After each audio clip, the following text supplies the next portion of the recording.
Thank you for joining me, Hydeon. Yes. And welcome to the Russi Hive podcast. Thank you so much. Happy to be here. I am so grateful to you for being here bright and early on a Monday.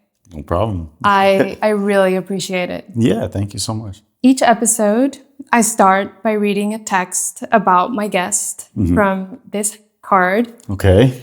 And after I'm done, you will tell me if you'd like to edit anything or if I missed anything, and then we can get into our conversation. Okay, cool, sure. Sounds good. Ian Ferguson, aka Hydeon, was born in 1985. He grew up in San Diego and studied graphic design, eventually settling in Brooklyn in 2014 and devoting himself to visual art. He has exhibited widely in the US and abroad, Paris, Berlin, Brescia, and Monte Carlo, and also makes music under the name Vonson. In 2023, he made his New York debut with Ricco Maresca at the Independent Art Fair, followed by a booth at Nada, New York, and his first solo New York gallery exhibition in December of 2024. Hydeon's influences span medieval art, outsider art, fairy tales, Gothic and Baroque architecture, urban culture, and video games. How does that sound? Yeah, it's perfect. Yeah, it's absolutely perfect. No edits? No edits. It's perfect. Yeah, it's great. Great. Fantastic. So let's start with the creative use of alter egos. So you've said before that Hydeon hides Ian inside of it. Do you feel like Hydeon has become its own identity, separate from Ian Ferguson, or are they fused by now? I think they're fused. Yeah, I think it's like always kind of been a fusion, but it's a nice way to kind of like separate the art from the artist in a way, you know? So like around my family and friends, I'm Mr. Ferguson, I'm Ian, you know? But like in the art world, I'm Hydeon, but I'm also both of those things. So like they're both kind of one and the same in a way, if that makes any sense. It's like a fusion, but it's also split. Interesting. And there's also your musical alias, Vonson. Vonson, yeah. Who doesn't make as many appearances as Hydeon. Yeah. Where did that come from? And why do you feel the need to give music its own individuality?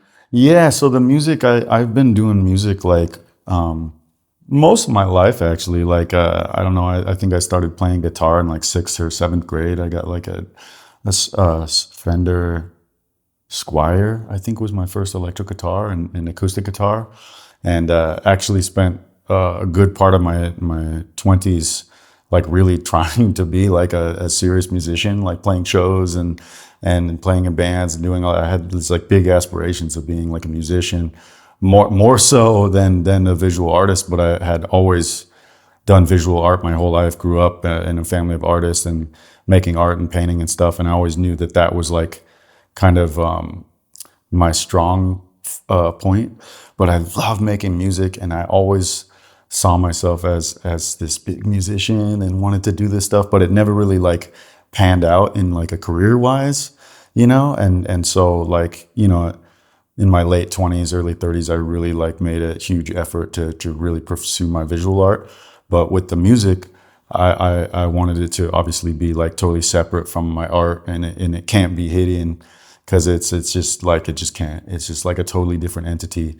But I just love the Vonson. It sounded like a cool, like almost like a R&B kind of name, you know? And so I just like continue to use that now for my solo musical projects, which I just do like because it's really fun, and it's like I'm passionate about making music. So aside from the visual art, I like to do the music and perform this like Tropicana electronic pop, sort of surrealist pop music as Vonson. So it's fun. Yeah. So about that, what is your musical process like? I read somewhere that you have a very quirky set of tools, a Radio Shack keyboard and a Paper Jam's autotune device. Yeah. Is that still the case? Yeah. For the Vonson stuff, it's really unique. You know, on the street in New York, you'd find pretty much anything. Like you could imagine, you can find it on the street. Probably someone's going to throw it away, right? So I found an electric guitar on the street, and it was like a little beat up, but I took it out of the trash, put some new strings on it, cleaned it up, And then I had an electric guitar, and I was like, well, fuck, now I need to get an amp to play it. So I went to Guitar Center and got like a small little amp. And then like shortly after that, I found this like Radio Shack keyboard also on the street, and someone was throwing it out. So I took that, cleaned it up, like got a power supply for it. That was working. Now I had guitar and keys, and I was like, oh, great. I've like got a whole setup going now. And then I was visiting some friends in Chicago, and my friend Ray Borcher is another artist in Brooklyn. She had this weird little like child's autotune machine, this tiny little box called a Paper Jams, which I have no idea what it is. It's just like a weird brand. It's just like this children's auto-tune thing. And it's just a funny little box. And it has like a couple different settings on it and a little tiny little mic. And you can like sing into it and it produces like a strange auto-tune effect. So then I was like, well, holy shit, I feel like I found like a new voice, using some money I made from the art, so I got a new computer. And then I said, okay, well, now it's time to make a new album, and now it's time to bring like a new entity. And so I used the Vonson name with using all this crazy like found instruments on the street. Beyond the album and the recording, the performance aspect of it is very important. Just as much as like any other aspect of the music is the performance, because it's like I do what I just have the whole album on my iPhone all ready to go, and I just plug it into this sound system, and they're just playing the songs with vocals and everything in its entirety. And all I do is I get a mic that's unplugged, and then I just like actively sing over my own songs. So it's, in a way, it's kind of like lip syncing, but I'm like actually singing and dancing and stuff, and like over my own songs. And then I'm just going crazy dancing and singing into an unplugged mic instead of like focusing on playing the instruments and all this kind of stuff. It's about the energy of the live performance and the outfits and the fashion and all that kind of stuff. And the dance is not choreographed in any way, really? Never. Yeah, it's like happens in the moment. It happens in the moment, the energy of each track and how it makes me feel, and then I just like go along with it. I just have like my flow, and I just go along with it. Yeah, it's super fun. So there's an interesting tension between alter egos and authenticity, I think. One could think that alter egos are masks or kind of gimmicks, little tricks. Sure. But I wonder if they're actually a way to access parts of ourselves that would not emerge otherwise under another name or under our regular identity. Mm-hmm. Do you see it that way? I've always looked at like my artist alias as a company or something. It's like an entity to publish things under. Growing up, I always thought my birth name, it's not like Hieronymus Bosch or Peter Bruegel or like Picasso or MC Escher or these names that have like a ring to them. You know what I mean? And Ian Ferguson was like, it's like John Smith. To me, anyways, it just felt like, it's like Ron Johnson or something. I needed to have that bell ringer name. And so like I chose Hydeon. I've been using it over 20 something years, and I feel like it withstands the test of time. It's a weird kind of made up hybrid name that's sort of, I feel like I can use my whole career, and it's going to work.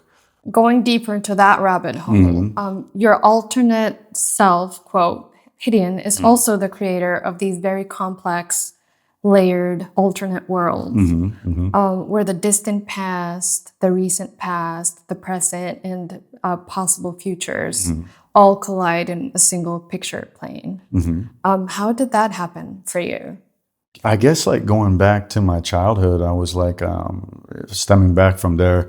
I was always like really fascinated by all this kind of like medieval stuff as a kid, but also the Civil War was really fascinating to me, specifically more so like the clothing, the frock jackets, the rifles and muskets with the bayonets on them, the spiky stuff, and the little hats, and and then the sailors, the maritime stuff going on. And so I always, as a kid, I always thought that stuff was just so cool. Like I thought like weapons and things were just the coolest thing ever as a kid. And then getting older, you know, and when I started traveling, especially internationally, and moving around the world and stuff, getting really, really fascinated by the places I would travel to.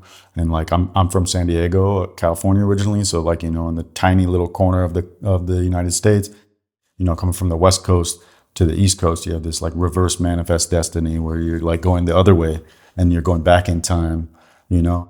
And then I started going to Europe, way more history. Then you start seeing the real ancient stuff, you know, like in Italy and Greece and all over Europe, going to the country of Malta and seeing the hypogeum, like it's like a 6,000-year-old labyrinth of cave systems and stuff like that. So you're, wow, it's crazy ancient stuff. So that all that kind of history and architecture and time periods has always really inspired me and continues to inspire me as an adult, and it's why I love to travel so much, and that's why I like to do these paintings and create these worlds of past, present, and future, and these different time periods all sort of existing together at the same time. So it's kind of holding on to that thing we do in childhood where we don't really separate reality from fantasy so much, right? Exactly. Yeah, everything exactly.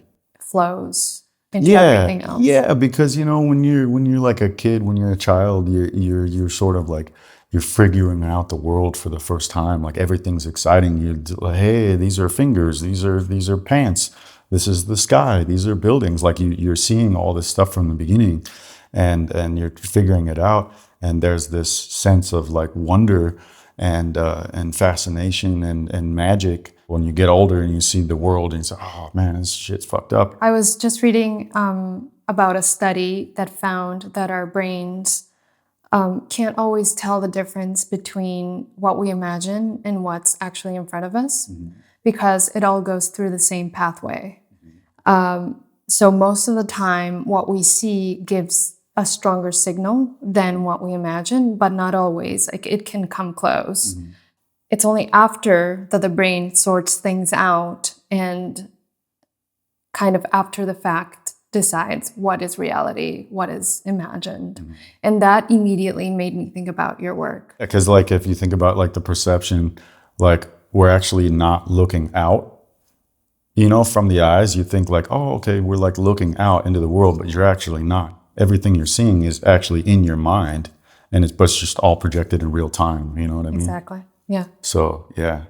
So your recent solo show here at Ricco Maresca, Adrift in the Corners of Time, presented paintings that were imagined as scenes from a future PlayStation 6 game, which I take doesn't exist yet. Yeah. My experience with video games stopped at the Super Nintendo. So Yeah, sure. So you've told me a little bit about an actual video game project that you started working on shortly after the show. Can you tell me more about that? You know, I've played video games my you know, from childhood up until now. PlayStation 4 and PlayStation 5 playing those two consoles, and got really into like survival horror games like Resident Evils and The Last of Us, stuff like this. You know, these adventure type adventure survival like horror type games or whatever, Silent Hill, stuff like this. I was like, well, how cool would it be to have my own video game? And but I don't know how to go about that, you know. So I'm gonna make an art show about this imaginary video game and called Adrift in the Corners of Time, where you're this character traveling through these time periods in history, discovering different mysteries throughout these time periods, and gaining knowledge and resources and stuff. And it's like this survival game where you're going through time, and each painting in the show is like a screenshot of this imaginary game of a quest or some kind of mission or something that you're doing like in the game, a puzzle you're solving, finding some kind of cool, interesting assets and you know, strange narratives that happen like in the game. And then I actually made like a cover of the game as well as a painting, and I chose to make it like a PlayStation 6, which is like doesn't exist yet, because I just thought it would be cool to have this like an idea of something like from the future and existing now, you know, in the present. So after we did that show, I was really thinking like, oh man, like I think we should like, I should like actually try to make the game like for real. Like, but I don't know who to talk to, and a couple leads here and there, but I don't really know anybody like in the video game world. I just know like our world people and stuff and friends and whatever. And so, you know, I was like, well, okay, if the opportunity maybe arises or something, maybe I can collaborate because I don't know how to use these programs and how to make this stuff. And I was sitting at my house one night with two of my best buds, like Joe George and Dakota Pales Friedman. And Dakota is a filmmaker, and Joe George is an amazing artist, multi-talented artist, and doing a lot of computer stuff. Both of these guys are super big computer guys. They know all the computer stuff that I don't know. And we're hanging out one night. I was telling them about, hey, you know, it would be so cool to make a game. And they're like, hey, you know, we can do it. We know like some of the programs, and we can learn and stuff, and we should collaborate together and try and make a game. And I said, let's do it, you know. So they knew some of the programs and stuff, like using this program Blender, which is, have you heard of Blender? Blender is like a 3D art software program where you're basically making anything you can imagine in a 3D universe. It's one of the coolest programs I've ever seen in my life. Joe George taught me how to use the program. He's like a master. He taught me how to use the program in like a day and figured it out. And by the end of the day, I was already like placing items in the world and stuff and making the world.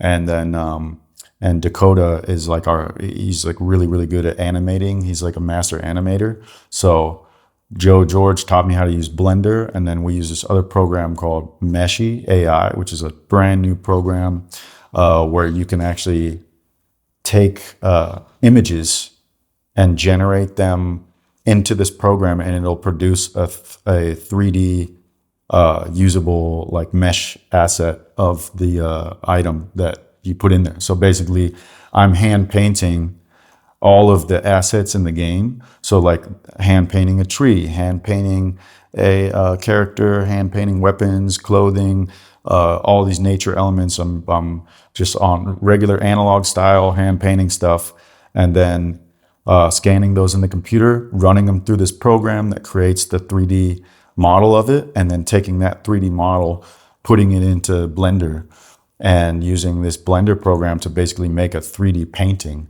of my art. And Joey is like helping me do that and creating an inventory system of all the individual art assets. And then we're collaborating and making this world together. And then using this other program called Godot, which is the video game engine, which makes it run. Dakota is able to take some of these assets, the character and stuff like that, and bring them to life and animate them. So we're all three of us collaborating together, making the game, and we just call it Adrift. So we're actually doing it now, and we have like a working model of the game that's maybe like 85% done now. And the idea is like you have these island systems throughout the video game, and each island is a different period of time. And so you kind of like complete each island, and you go through like puzzles and mysteries, and you solve things and fight demons and battle enemies and stuff on each island.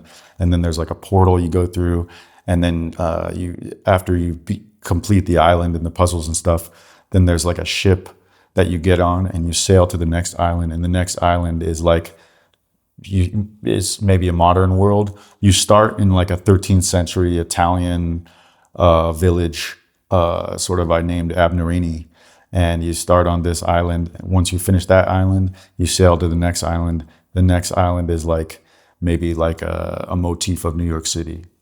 So, and then you go to the next one after that. So essentially, like each island is completely different time period in history, and you're drifting like to all these different islands with different histories and stuff going on in different time periods. So like you're traversing like thousands of years throughout all these islands, and that's kind of the game in a nutshell. So one of the things that I kept thinking about while looking at your paintings is this idea that comes up a lot in philosophy and tech circles, the simulation theory. Basically, it's a thought experiment that what we call reality might actually be a kind of simulation, a game running on some higher system. If you sit with that idea for a minute, how does that play into the choices you make when you're building your worlds? I guess I don't really dwell too much on that sort of theory when I'm going about making the work. It's more impulsive imagination, I guess, in a way, without really considering that narrative too deeply. I think personally, I consider myself a spiritual person, and I believe that consciousness itself, you could say, could be a simulation in a way. The consciousness, I believe that I believe in God, and I think that God is consciousness itself, and I believe the life experience is God experiencing itself as being alive, being consciousness, having awareness that you're alive in the world. And to me, it's very easy to believe in a higher source or power or consciousness, God, whatever you want to call it, simply just by looking at the sky and seeing the moon or the sun, and realizing that we are also on a giant floating ball in the vast, infinite amount of nothingness.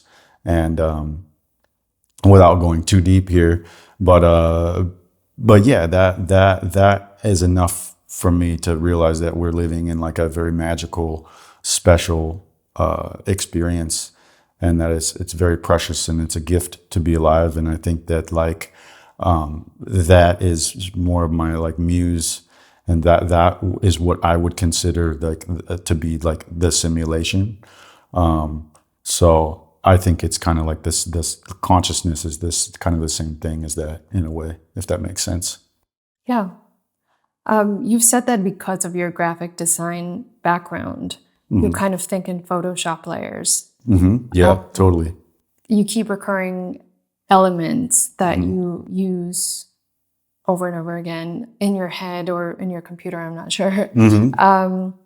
And that way of thinking is very much connected to how video games are constructed. For sure. I chose graphic design because I was trying to think, okay, if I really I want to be an artist, that's what I want to do. But in the event that maybe that doesn't pan out or something, at least I'll have this very practical degree, computer degree, because I knew at the time, okay, computers are going to be around for a long time, and that's the future, and I should probably have some kind of practical sort of degree in a way. In my mind, that's how I was thinking. So I went to school to study computers, so I could know how to do all the typography and graphic design, website design, designing logos and all this kind of stuff, and heavily using Photoshop and Illustrator and the Adobe suite.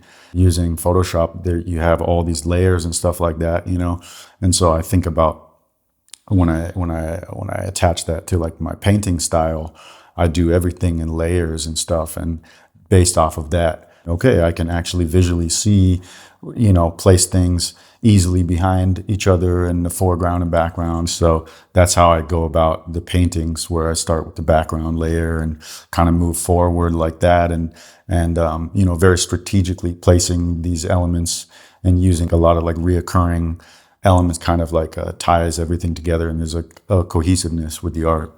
Yeah, the layering is also interesting in that you're layering different time periods in one picture, right? In one picture, yeah. So yeah, it's one way to understand it. Yeah, of course, absolutely. Yeah.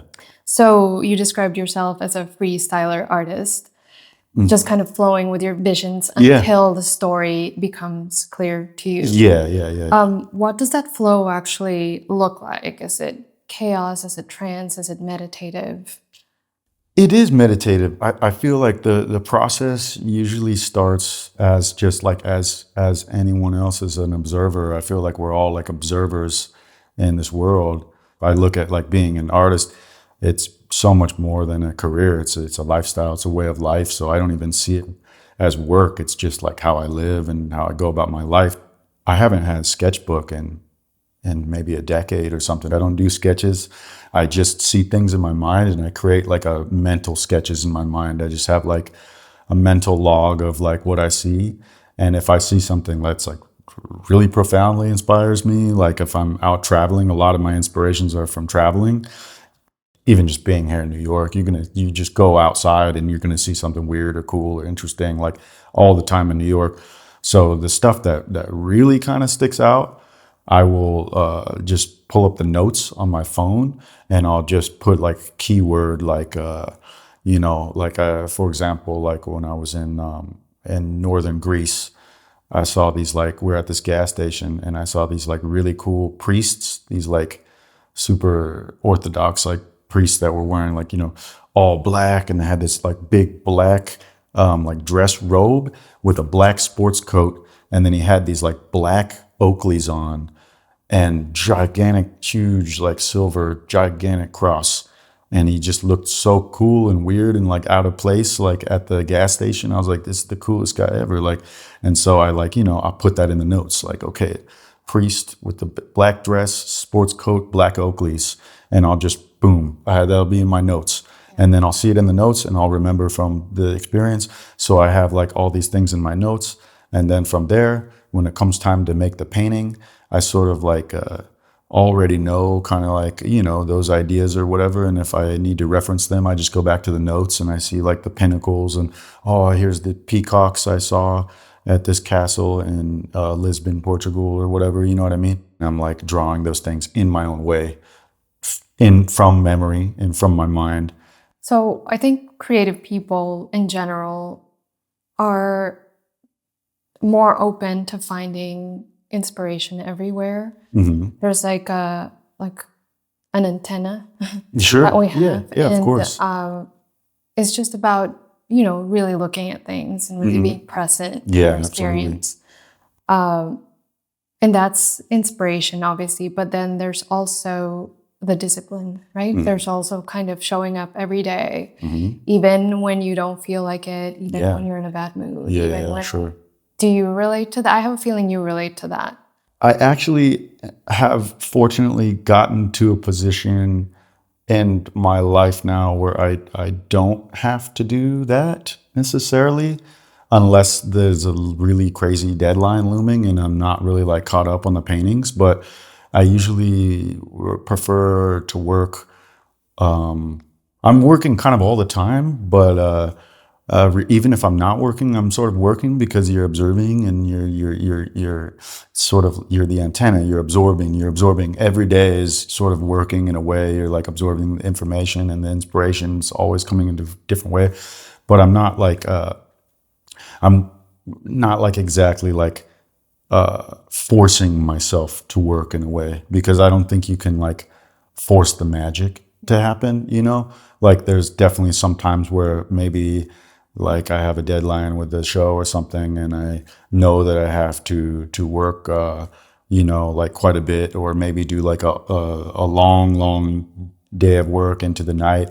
But I really nowadays I prefer to work when I'm really like feeling the magic and I'm really feeling fully optimized and I'm in a good place for working and stuff, because sometimes it can be a little hard to get into that flow, like when I'm coming off of a big trip or something like that. I do a lot of traveling these days, so sometimes when I come back from the trip I've absorbed so much inspiration, and sometimes it can take me a minute to sort of like get eased back into the studio and not just sit down and like forcing myself to work, but I like to slowly get into that, back into the flow.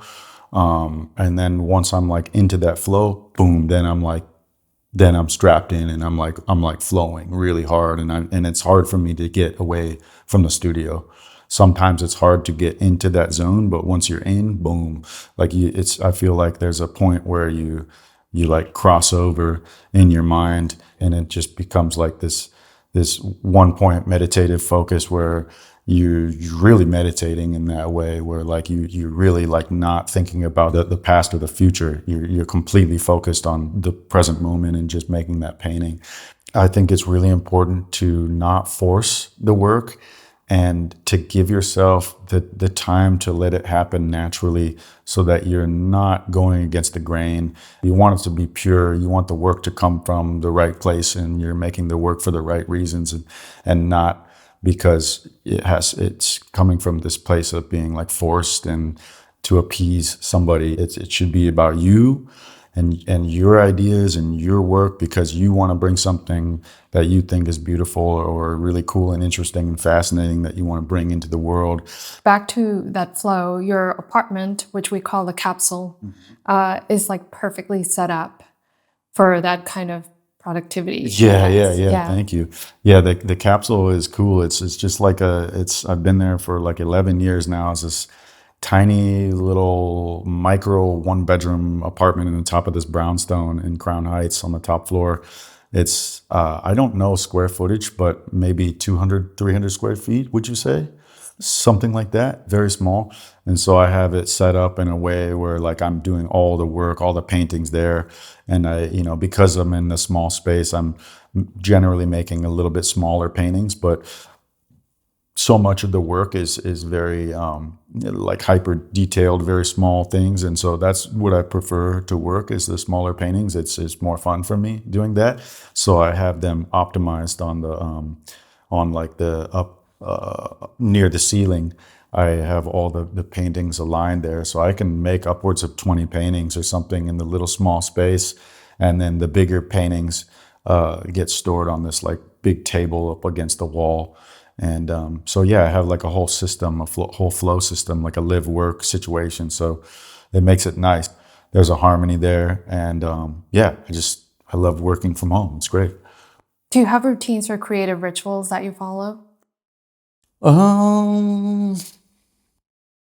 Or does every day work Every day's a little different, but now that I'm like back from traveling, I think like a classic like ordinary kind of work day is I despise alarms. I don't like having alarms on my phone, unless, for example, it's like today where we're doing this interview, so I have to be here at 9. So then I will set the alarm and wake up, and it's fine. But otherwise, if it's just a regular work day, I prefer to not have any alarm on my phone to wake me up. So that way I'm getting like the most optimized sleep, and I'm waking up naturally every day when my body is waking up, and not when like there's a machine waking me up.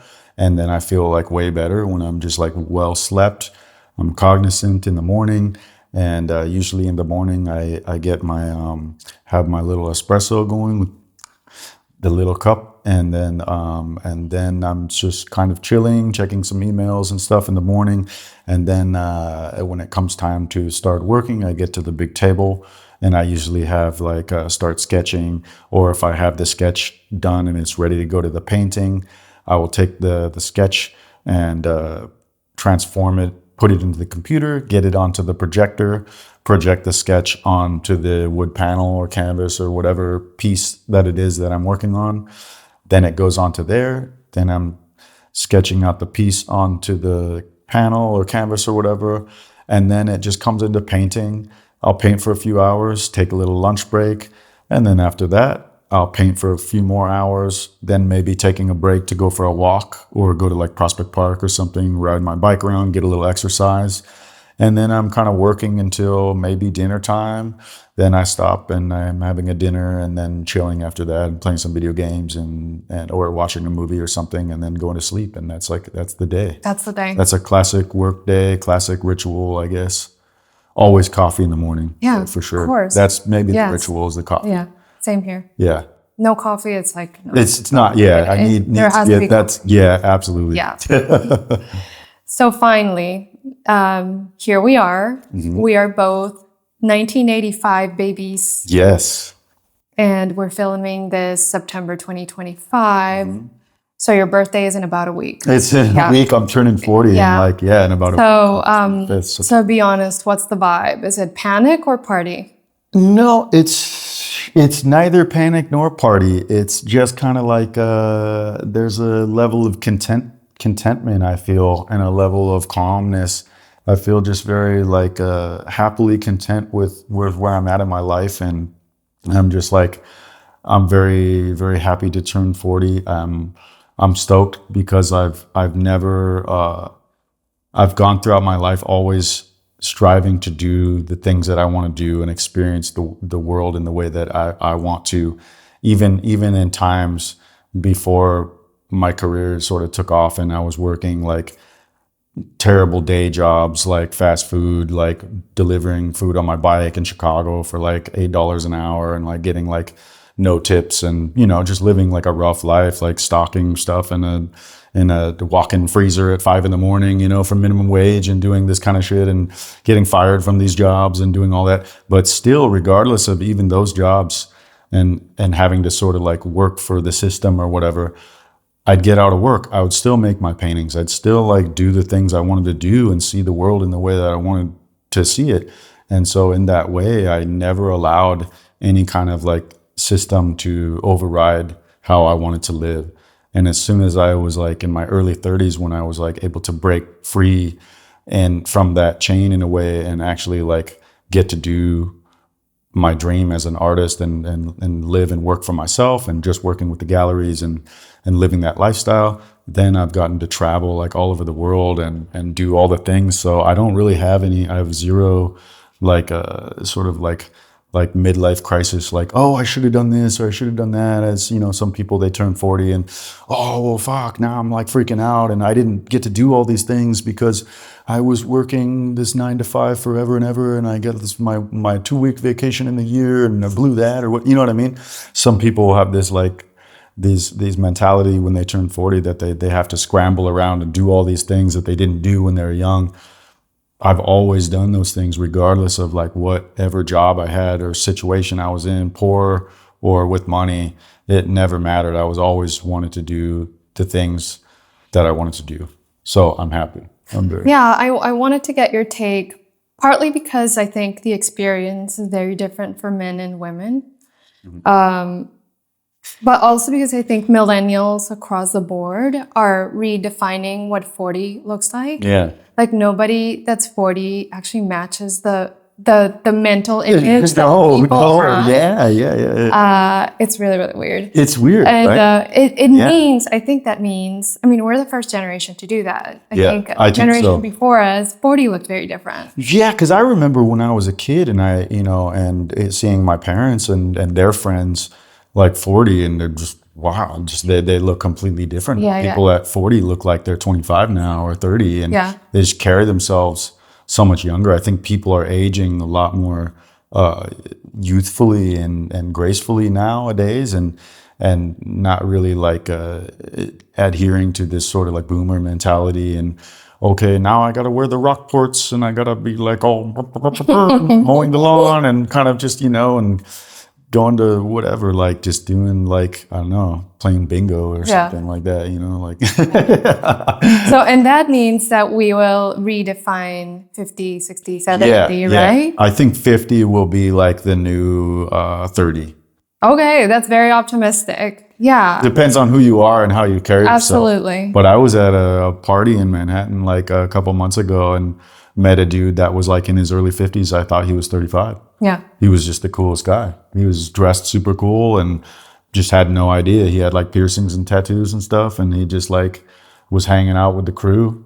And then someone told me, oh yeah, that guy's straight up like early 50s. I was like, cool. I was like, that's inspiring. Yeah. That's awesome. You know, so I think like, age doesn't have to define you. It's just like your mentality and how you carry yourself in the world and, you know.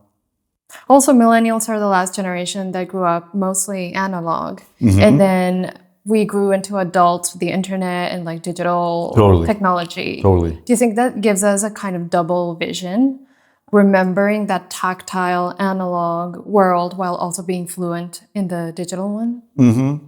Yeah, I think it's really cool. I'm actually like super grateful that we got to experience that sort of analog world because I remember in middle school and stuff, like typing class when we had like full on like typewriters and shit like that, and like the first early computers, using those. And I remember like my dad had like the pager and stuff, like before cell phones.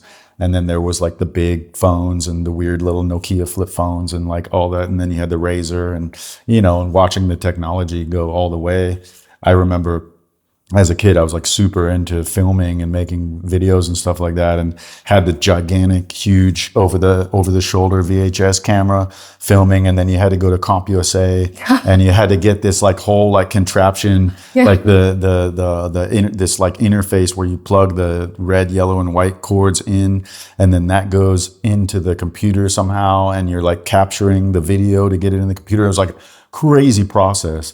And I always thought like, man, one day this shit's gonna be so easy. We're just gonna have it like all on the phone and you can do everything. And yeah, of course. And now it's like that, but it's crazy because we got to see that all the way from back in the days to now, and to see the technology. And so I'm already having like this big vision, which I've already like put into one of my paintings in the back of the phone here.